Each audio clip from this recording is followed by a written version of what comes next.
ನಾವೆಲ್ಲ ಬಹಳ ಸಂಕೀರ್ಣ ಕಾಲದಲ್ಲಿ ಇಲ್ಲಿ ಸೇರಿದ್ದೇವೆ.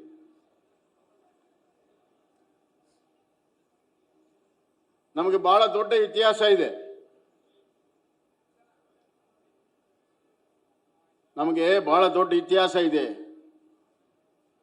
ಅಷ್ಟೇ ಗಟ್ಟಿಯಾಗಿ ಭವಿಷ್ಯ ಇದೆ ಅಂತ ಹೇಳಕ್ ಸಾಧ್ಯ ಆಗ್ತಾ ಇಲ್ಲ. ಚಿಂತನೆ ಮಾಡುವಂತ ಕಾಲ ಇದು.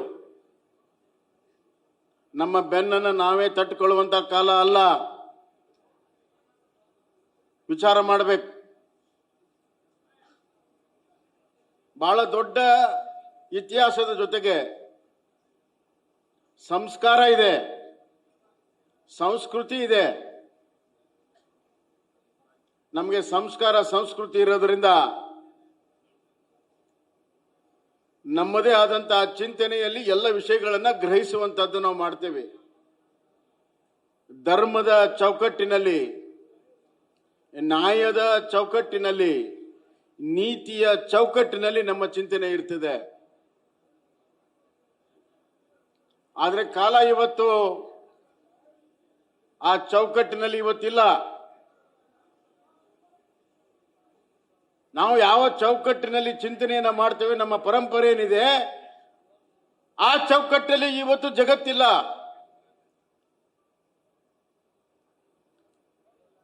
ಆ ಚೌಕಟ್ಟನ್ನು ಮೀರಿ ಚಿಂತನೆ ಮಾಡುವಂತಹ ಒಂದು ವಾತಾವರಣ ಇವತ್ತು ನಿರ್ಮಾಣ ಆಗಿದೆ. ಇದು ನಮ್ಮ ಮುಂದಿರುವಂತಹ ಸವಾಲು. ನಾವು ಚೌಕಟ್ಟನ್ನ ಮೀರಿ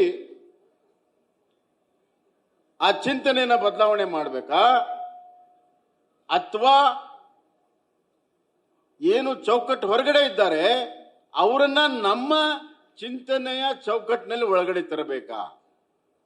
ಇದು ಚಿಂತನೆ. ಯಾವ ಶಕ್ತಿ ನಮ್ಮಲ್ಲಿದೆ, ಯಾವ ಶಕ್ತಿ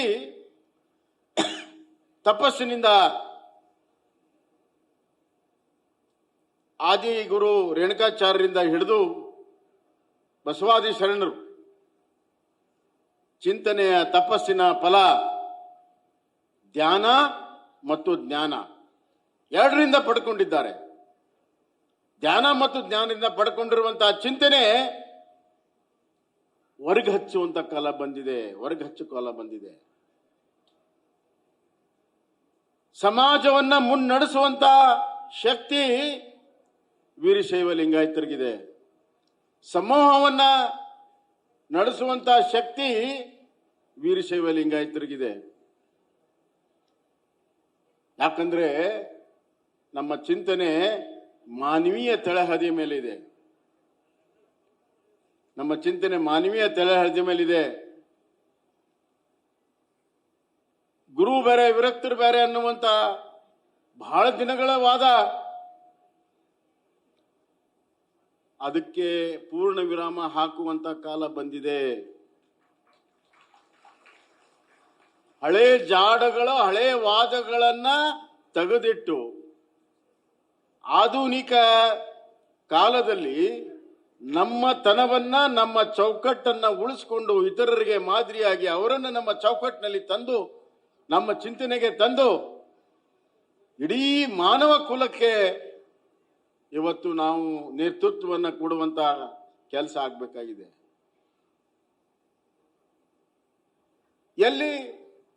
ಎಲ್ಲಿ ನಾವು ಒಂದಾಗಕ್ಕೆ ಸಾಧ್ಯ? ಹೇಗೆ ಒಂದಾಗಕ್ಕೆ ಸಾಧ್ಯ? ಅದು ನಮ್ಮ ಒಳಗಡೆ ಇದೆ, ಹೊರಗಡೆ ಇಲ್ಲ.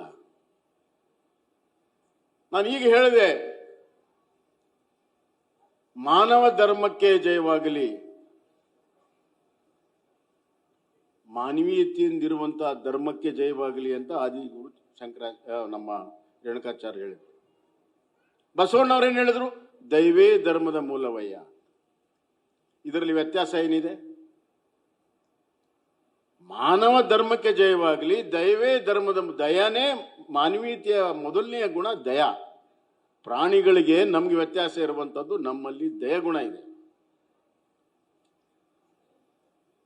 ಮಹಾಪುರುಷರು ಒಂದೇ ಚಿಂತನೆಯನ್ನ ಮಾಡಿದಾಗ ನಮ್ಮಲ್ಲಿ ಯಾಕೆ ಭಿನ್ನ? ಈ ಭಿನ್ನಹದಿಂದ ಪರಿಣಾಮಗಳೇನು? ಈ ಭಿನ್ನದಿಂದ ಪರಿಣಾಮ ಏನು? ಸಮಾಜದ ಮೇಲೆ ಏನು ಪರಿಣಾಮ ಆಗ್ತಾ ಇದೆ? ಸಾಮಾಜಿಕವಾಗಿ ಏನು ಪರಿಣಾಮ ಆಗ್ತಾ ಇದೆ? ಆರ್ಥಿಕವಾಗಿ ಏನು ಪರಿಣಾಮ ಆಗ್ತಾ ಇದೆ? ಧಾರ್ಮಿಕವಾಗಿ ಏನು ಪರಿಣಾಮ ಆಗ್ತಾ ಇದೆ? ಇದರ ಚಿಂತನೆ ನಮ್ಗಿರ್ಬೇಕಲ್ಲ. ಇದು ಮೊದಲನೇದು. ಎರಡನೇದಾಗಿ, ನಾವು ಎಲ್ಲಿ ಸೇರ್ತೇವೆ? ನಮ್ಮ ಅಂಗೈಯಲ್ಲಿ ಲಿಂಗವನ್ನ ಹಿಡಿದಾಗ ಎಲ್ಲ ಸಮಾಗಮ ಆಗುತ್ತೆ, ಸಂಗಮ ಆಗುತ್ತೆ, ಒಂದಾಗ್ತೀವಿ. ಪರಮ ಪೂಜ್ಯರು ಹೇಳ್ಕೊಡುವಂತಹದ್ದು, ಪಂಚಪೀಠಾಧೀಶರು ಹೇಳ್ಕೊಡುವಂತಹದ್ದು, ಸಿದ್ಧಾಂತ ಶಿಖಾಮಣಿ ಹೇಳ್ಕೊಡುವಂತಹದ್ದು ಲಿಂಗದಲ್ಲಿ ಐಕ್ಯ ಆಗುವಂಥದ್ದು. ಬಸವಾದಿ ಶರಣರು ಹೇಳುದು ಲಿಂಗದಲ್ಲಿ ಐಕ್ಯ ಆಗುವಂಥದ್ದು. ವಿಚಾರದಲ್ಲಿ ಹೊಂದಿದ್ದೇವೆ, ಆಚಾರದಲ್ಲಿ ಹೊಂದಿದ್ದೇವೆ. ಯಾವುದೇ ಒಂದು ಬೇರೆ ದುರುದ್ದೇಶದಿಂದ ಇವತ್ತು ನಮ್ಮನ್ನ ಬೇರೆ ಮಾಡುವಂತ ಪ್ರಯತ್ನ ಮಾಡ್ತಾ ಇದ್ದಾರೆ. ಆಚಾರ ವಿಚಾರ ಒಂದಾದಾಗ ನಮ್ಮ ಬದುಕು ಒಂದಾಗಬೇಕಲ್ಲ. ಬದುಕುವಂಥದ್ದು ನಮ್ಮ ಕೈಯಲ್ಲಿದೆ. ನಾವು ಯಾವ ರೀತಿ ಬದುಕನ್ನ ನಾವು ಆಯ್ಕೆ ಮಾಡ್ತೇವೆ ನಮ್ಮ ಕೈಯಲ್ಲಿದೆ. ದೊಡ್ಡ ಇತಿಹಾಸ ಇದೆ, ಭವ್ಯ ಭವಿಷ್ಯವನ್ನು ಬರಿಬೇಕನ್ನುವಂತ ಬದುಕನ್ನ, ಆ ಶ್ರೀಮಂತ ಬದುಕನ್ನ ನಾವು ಬದುಕಬೇಕಾದ್ರೆ ಹೃದಯ ಶ್ರೀಮಂತಿಕೆ ಇರಬೇಕು. ನಮ್ಮಲ್ಲಿ ಹೃದಯ ಶ್ರೀಮಂತಿಕೆ ಇದ್ರೆ ಒಂದಾಗೇ ಬಿಡ್ತೇವೆ. ಹೃದಯ ಮತ್ತು ನಮ್ಮ ಚಿಂತನೆ, ನಮ್ಮ ಮೆದುಳು ಮತ್ತು ನಮ್ಮ ಹೃದಯ ಒಂದಾದಾಗ ಅದೇ ಅಮೃತಗಳಿಗೆ, ಅದೇ ಅಮೃತಗಳಿಗೆ. ನಮ್ಮ ಚಿಂತನೆ, ನಮ್ಮ ಭಾವನೆ, ನಮ್ಮ ಚಿಂತನೆ, ನಮ್ಮ ಭಾವನೆ ಒಂದಾದಾಗ ಅದು ಅಮೃತಗಳಿಗೆ.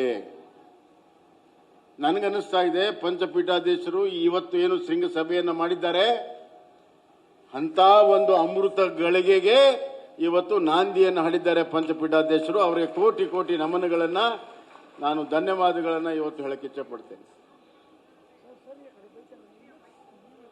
ಬುದ್ಧಿ ನಿಮ್ಮನ್ನೆಲ್ಲ ಒಟ್ಟಿಗೆ ನೋಡಿದ ಆ ಕ್ಷಣವೇ ನಮ್ಮೆಲ್ಲರಿಗೂ ಕೂಡ ಒಂದು ದೊಡ್ಡ ಸ್ಫೂರ್ತಿ, ದೊಡ್ಡ ಶಕ್ತಿ.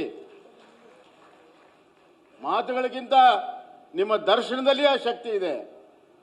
ಬರುವಂತಹ ದಿನಗಳಲ್ಲಿ ತಾವೆಲ್ಲ ಈ ರೀತಿ ಒಂದಾಗಿ ಮುನ್ನಡೆದ್ರೆ ವೀರಶೈವ ಲಿಂಗಾಯತ ಅಲ್ಲ, ಕನ್ನಡಿಗರಲ್ಲ, ಇಡೀ ಭಾರತೀಯರೇ ನಿಮ್ಮ ಹಿಂದೆ ನಡೀತಾರೆ ಅನ್ನುವಂಥ ವಿಶ್ವಾಸ ನನಗಿದೆ. ಆ ಶಕ್ತಿ ಇದೆ. ಗುರು ಮತ್ತು ಭಕ್ತರ ಒಂದು ಸಂಬಂಧ ಬಹಳ ವಿಶೇಷವಾಗಿರುವಂತದ್ದು ಬುದ್ಧಿ. ತಾವು ಒಂದು ಹೆಜ್ಜೆನ ಮುಂದೆ ನಡೆದ್ರೆ ನಿಮ್ಮ ಜೊತೆಗೆ 10 ಹೆಜ್ಜೆ ಮುಂದೆ ಹೋಗುವಂತ ಭಕ್ತರಿದ್ದಾರೆ. ಗುರು ಮತ್ತು ಭಕ್ತರ ಸಂಬಂಧ ಏನು? ಗುರು ಮತ್ತು ಭಕ್ತರ ನಡುವಿರುವಂತದ್ದು ಒಂದು ಪ್ರೀತಿ ವಾತ್ಸಲ್ಯದ ಸಂಬಂಧ. ಪ್ರೀತಿ ಸಂಬಂಧ ಅಂದ್ರೆ ಏನು? ಉತ್ಕೃಷ್ಟವಾಗಿರುವಂತಹ ಪ್ರೀತಿ. ಉತ್ಕೃಷ್ಟವಾಗಿರುವಂತಹ ಪ್ರೀತಿ ಅಂತಂದ್ರೇನು? Unconditional love. ನಾವು ದೇವ್ರ ಮುಂದೆ ಹೋಗಿ 108 ಕಾಯಿ ಓಡಿಸ್ತೀನಿ, ನನಗೊಂದು 108 ಸ್ಥಾನ ಕೊಡು ಅಂತ ಕೇಳೋದಲ್ಲ. ಉತ್ಕೃಷ್ಟವಾಗಿರುವಂತಹ ಪ್ರೀತಿ ಅಂದ್ರೆ ಅನ್ಕಂಡೀಷನಲ್ ಲವ್. ಆ ಉತ್ಕೃಷ್ಟವಾಗಿರುವಂತಹ ಪ್ರೀತಿ ಸಿಗಬೇಕಾದ್ರೆ ಗುರುವಿನಲ್ಲಿ ನಾವು ನಮ್ಮನ್ನು ನಾವೇ ಅರ್ಪಣೆ ಮಾಡ್ಕೋಬೇಕು. ನಮ್ಮನ್ನು ನಾವೇ ಅರ್ಪಣೆ ಅಂತಂದ್ರೆ ಹೆಂಗೆ? ಕೇವಲ ಗುರುವಿನಲ್ಲಿ ಲೀನ್ ಆಗೋದು ಅಷ್ಟೇ ಅಲ್ಲ, ಗುರುವಿನಲ್ಲಿ ಲೀನಾಗಿ ಕರಗಬೇಕು. ಆವಾಗ ಗುರುವಿನ ಆಶೀರ್ವಾದ ಆಗ್ತದೆ. ನಾನು ಎಷ್ಟು ಸತಿ ಗುರುಗಳನ್ನು ಭೇಟಿಯಾಗಿದ್ದೇನೆ, ಅಷ್ಟು ನನಗೆ ಪ್ರೇರಣೆಯನ್ನು ಸಿಕ್ಕಿದೆ. ನನಗೆ ಆ ವಾತ್ಸಲ್ಯ ಸಿಕ್ಕಿದೆ ಅವರ ಮಾತಿನಲ್ಲಿ ನನ್ನ ಹೆಸರನ್ನು ಹೇಳಿದಾಗ ನನಗೆ ಒಂದು ದೊಡ್ಡ ಪ್ರೇರಣೆ ಸಿಗ್ತದೆ. ಬಸಣ್ಣ ಅಂತಂದಾಗ ನಾನು ಕರಿಗೆ ಹೋಗ್ಬಿಡ್ತೀನಿ. ಸ್ಥಾನ ಮಾನ ಗೌರವ ಯಾವುದು ಸಂಬಂಧನೇ ಇಲ್ಲ. ಗುರು ಮತ್ತು ಭಕ್ತರ ನಡುವೆ ಯಾವ ಸ್ಥಾನಮಾನ ಬರೋದಿಲ್ಲ. ಮಂತ್ರಿ ಇರ್ಬೋದು, ಇನ್ನೊಂದಿರ್ಬೋದು, ಶ್ರೀಮಂತ ಇರ್ಬೋದು, ಅದ್ಯಾವುದು ಸಂಬಂಧನೇ ಇಲ್ಲ. ಬಡತನಕ್ಕೂ ಭಕ್ತಿಗೆ ಸಂಬಂಧ ಇಲ್ಲ, ಶ್ರೀಮಂತಿಕೆಗೂ ಭಕ್ತಿಗೆ ಸಂಬಂಧ ಇಲ್ಲ. ಆದ್ರಿಂದ ಕಾಲದ ಕೂಗನ್ನ, ಕಾಲದ ಕರೆಯನ್ನ ಗಮನಿಸಿ ಪರಮ ಪೂಜ್ಯರು ಏನು ಇವತ್ತು ನಿರ್ಣಯನ ಮಾಡಿದ್ದಾರೆ, ಇದು ವಿಸ್ತರಣೆ ಆಗಬೇಕು. ಇದು ವಿಸ್ತರಣೆ ಆಗಬೇಕು. ಇತರ ಎಲ್ಲಾ ಗುರುಗಳು ಒಂದಾಗಬೇಕು, ಎಲ್ಲಾ ಭಕ್ತರು ಒಂದಾಗಬೇಕು. ಆವಾಗ ನಾನು ಹೇಳಕ್ ಇಚ್ಛೆ ಪಡ್ತೀನಿ, ಯಾವ ಶಕ್ತಿನೂ ನಮ್ಮನ್ನ ತಡೆಯಕ್ಕೆ ಸಾಧ್ಯ ಇಲ್ಲ. ನಮ್ಮ ಶಕ್ತಿ ಅರಿವು ನಮಗಿಲ್ಲ. ನಮ್ಮ ಶಕ್ತಿ ಅರಿವು ನಮಗಿಲ್ಲ. ನಮ್ಮ ಶಕ್ತಿ ದಿವ್ಯ ಪರಂಪರೆ, ಸಂಸ್ಕಾರ, ಸಂಸ್ಕೃತಿ, ನೀತಿ, ಇದರ ಶಕ್ತಿ ಅರಿವು ನಮಗಿಲ್ಲ.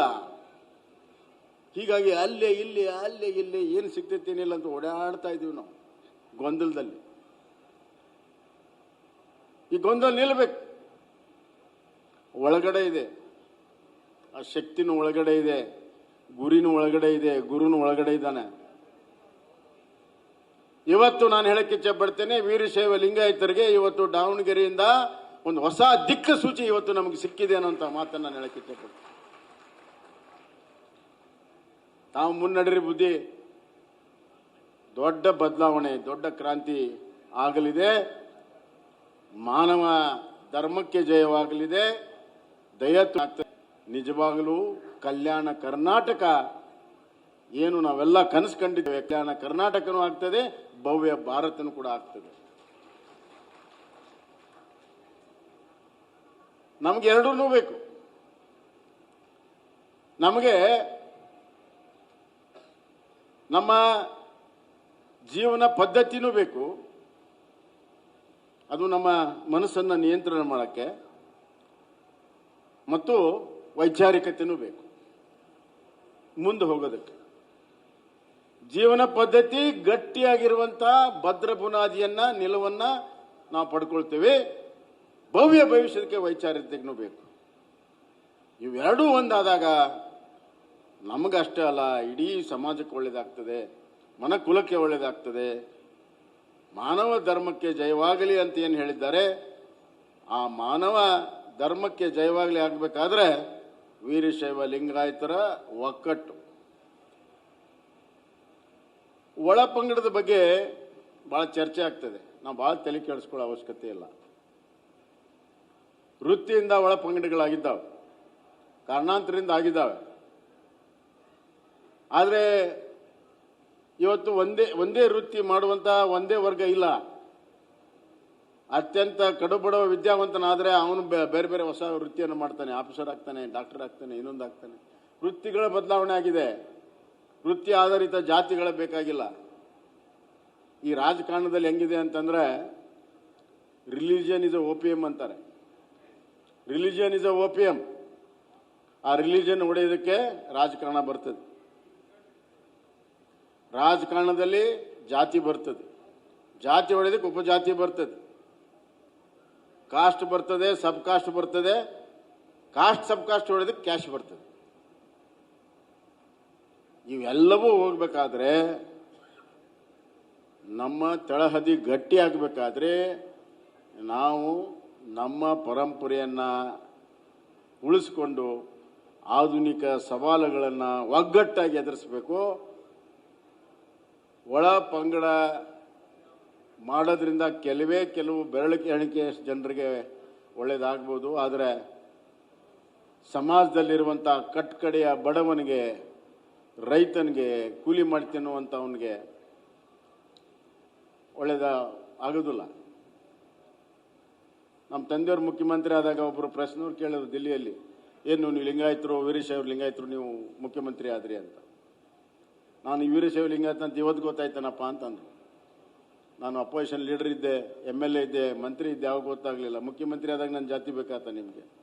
ಅವಾಗ ಅವ್ರು ಹೇಳಿದರು, ನಾನು ಮುಖ್ಯಮಂತ್ರಿ ಆದರೆ ಹಳ್ಳಿಯಲ್ಲಿ ಪೂಜೆ ಮಾಡುವಂಥ ಪೂಜಾರಿ ಬಡತನ ಹೋಗೋದಿಲ್ಲ, ಬ್ರಾಹ್ಮಣರು ಮುಖ್ಯಮಂತ್ರಿ ಆದರೆ ಆಚಾರ್ಯರ ಬಡತನ ಹೋಗೋದಿಲ್ಲ,